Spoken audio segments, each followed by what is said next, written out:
जो है जनसंवाद का, इसके पीछे आपका रीज़न क्या रहा? ग्रामीण इलाकों में हम जो बाहर से रीड कर पा रहे हैं, चाहे भिवानी की आप बात कर लीजिए, चाहे ग्रामीण इलाकों में जा रहे हैं। दूसरा वजह और है सर, आप कैमरों के सामने बात कर रहे हैं। कुछ लोग थोड़ा सा नेगेटिव भी सवाल पूछ लेते हैं या कुछ तरह से बात कर लेते हैं, वो रीज़न भी है। उसके बावजूद पीछे कैमरा भी ओपन है और कोई जनसंवाद ऐसा नहीं था जिससे आप लोगों ने मीडिया को दूर रखा।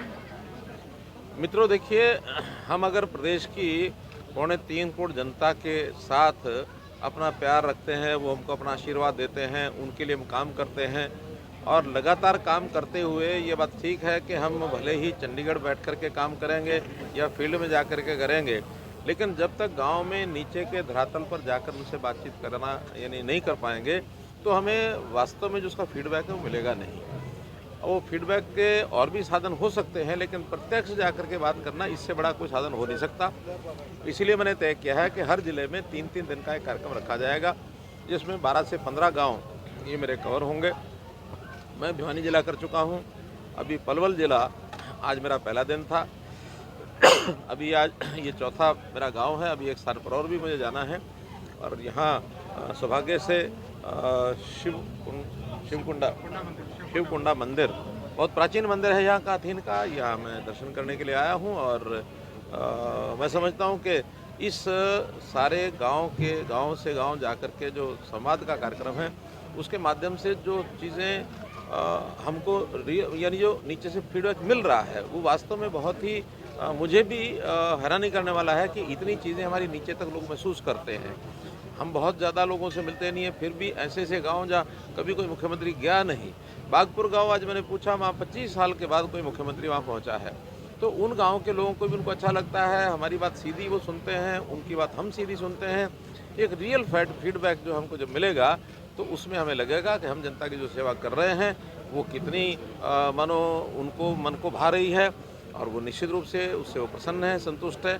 कोई उनकी जो समस्याएं हैं वो भी हमको पता लगती हैं, जो कठिनाइयां हैं। आखिर हर जगह पर छोटी मोटी कोई ना कोई समस्या कठिनाई मिलेगी, उसको भी हल करने के लिए और हमने अपनी सारे अधिकारियों को साथ रखा, उनको योजना बता दी, तुरंत वो ठीक करते हैं। और जहाँ तक मीडिया को साथ रख करके चलना ना चलना, मैंने पहले हमेशा कहा है कि मैं कभी भी हमेशा पारदर्शिता से काम करता हूँ। जो है सो है, उसको कहीं अदल बदल करके बढ़ा चढ़ा करके बताने करने का कोई कारण नहीं है। एक ओपन सेशन होता है, लोग अपनी बात कहते हैं, जो नाराज़ भी छोटी मोटी बात होती है वो भी करते हैं, आप लोगों के सामने करते हैं। उनकी नाराज़गी में हो सकता है उनको कुछ कारणों का न पता हो तो वो भी उनको बताते हैं। कुछ नियमों का, व्यवस्था का पालन करने के लिए कई बार व्यक्ति परेशान होते हैं तो उनको भी हम समझाते हैं कि ये व्यवस्थाएं हैं, व्यवस्थाओं के हिसाब से हमको चलना चाहिए। एक प्रकार की ग्राम सभा टाइप ये कार्यक्रम होते हैं, बल्कि एक गांव नहीं, वहाँ तो 7-8 आसपास के गांव के लोग भी आज मैंने देखा सब जगह पर वो आए हुए थे, चाहे वो अथीन था, चाहे मंडकोला था, चाहे उसके पीछे ततीर या फिर बागपुर, सब जगह आसपास के गांव के लोग भी आए हैं।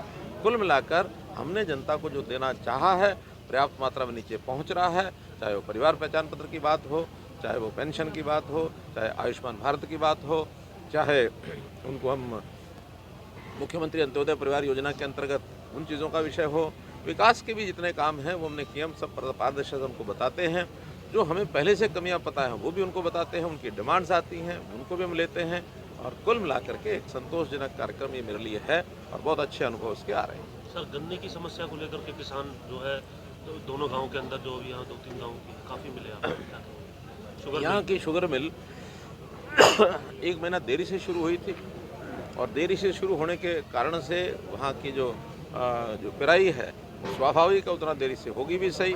आज हमने इनको आदेश दिया है कि जहाँ कहीं ट्रांसपोर्टेशन की, गन्ने की ढुलाई की जो एक समस्या बताई गई उसको हम ठीक करेंगे और तुरंत ट्रांसपोर्ट व्यवस्था करके ढुलाई को पूरा करके और गन्ना मिलों में पहुँचाएँगे।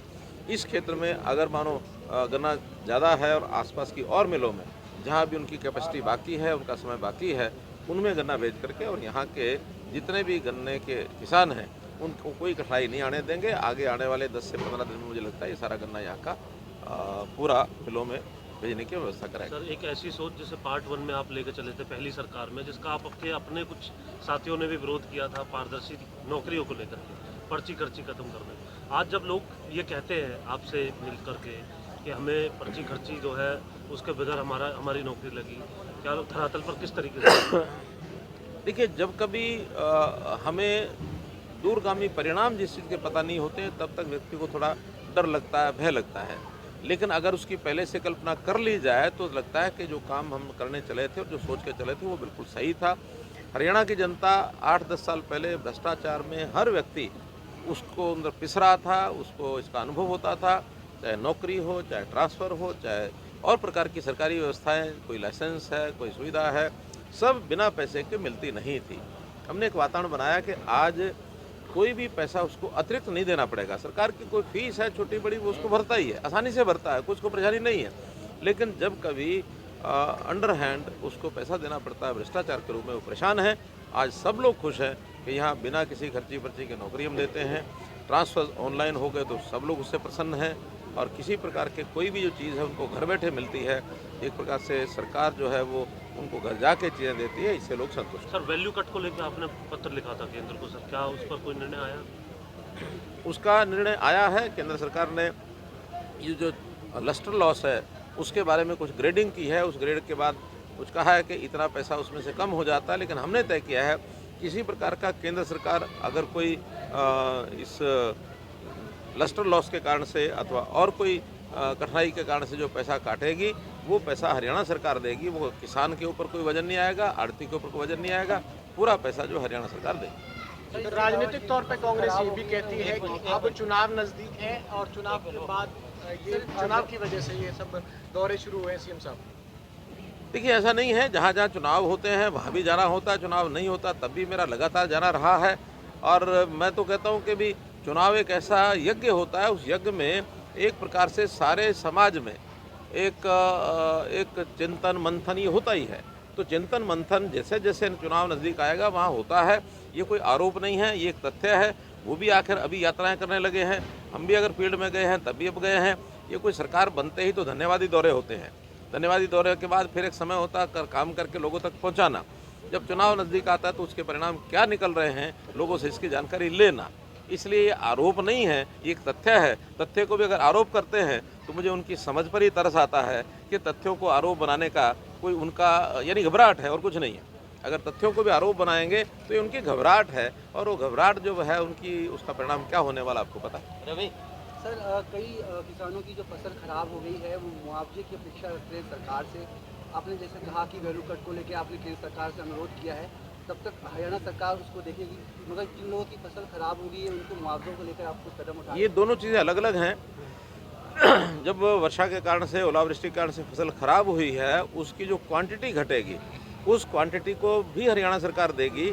और अब ये क्वांटिटी का विषय नहीं है, उसकी क्वालिटी का विषय है कि जब गेहूं का दाना उस पर लस्टर लॉस के कारण से या उसका कट के कारण से उसकी कोई हानि होती है, वो सेंट्रल गवर्नमेंट ने स्वीकार नहीं किया है, उसका भी हम हरियाणा सरकार की ओर से देंगे। इसीलिए किसान का किसी प्रकार का जो लॉस है वो हरियाणा सरकार उनको कंपनसेट करेगी, ये मैं पहले बता चुका हूँ।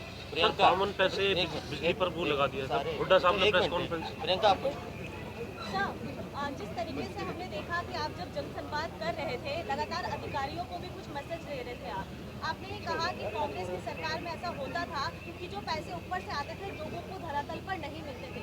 तो क्या इस जनसंवाद को करने के पीछे ये मंशा भी है कि अधिकारियों को साफ मैसेज मिल जाए कि जिस तरीके से भ्रष्टाचार होता है या जो सरकारी पैसा ऊपर से आता है वो लोगों के लिए इस्तेमाल हो? देखिए ये दो अलग अलग बातें हैं। पैसा जहाँ तक ऊपर से जाता है वो टेक्निकल तरीके से हमने नीचे तक उसको डायरेक्ट बेनिफिट स्कीम के माध्यम से उसको यानी जो डायरेक्ट ट्रांसफ़र के माध्यम से जो व्यवस्थाएं बनाई है। अब पैसा सीधा कहीं भी चलता तो जिसके बेनिफिशियरी के खाते में सीधा जाता है, पहले ऐसा नहीं होता था। पैसा एक एजेंसी के पास आता था, फिर दूसरी एजेंसी को देते थे, फिर तीसरी को ट्रांसफ़र करते थे। बीच में जहाँ जिसको जो कट लगाता था वो अलग अलग तरीक़ों से गलत ढंग से वो कट लगते थे, पैसा कम होता था।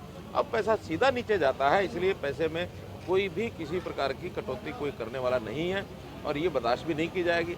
जहाँ तक अधिकारियों को संदेश देने की बात है करप्शन की, ये कोई इस दौरे से शुरू हो रही है ऐसा नहीं है, ये संदेश पहले से ही है। ये संदेश तो चाहे अधिकारी हैं, चाहे कर्मचारी हैं, चाहे हमारे पॉलिटिकल लीडर्स हैं, चाहे हमारी जनता है, हर एक को मैसेज है। जहाँ जहाँ इस प्रकार के काम करने के लिए कोई भी आगे बढ़ता रहा है वो अब आगे बढ़ने के लिए उसको कोई छूट नहीं है, बढ़ता भी नहीं है। अब उसको भय भी लगता है कि अगर मैं बढ़ूंगा और कहीं कोई पकड़ में आ जाऊंगा तो उसका भविष्य पूरा ख़त्म हो जाएगा।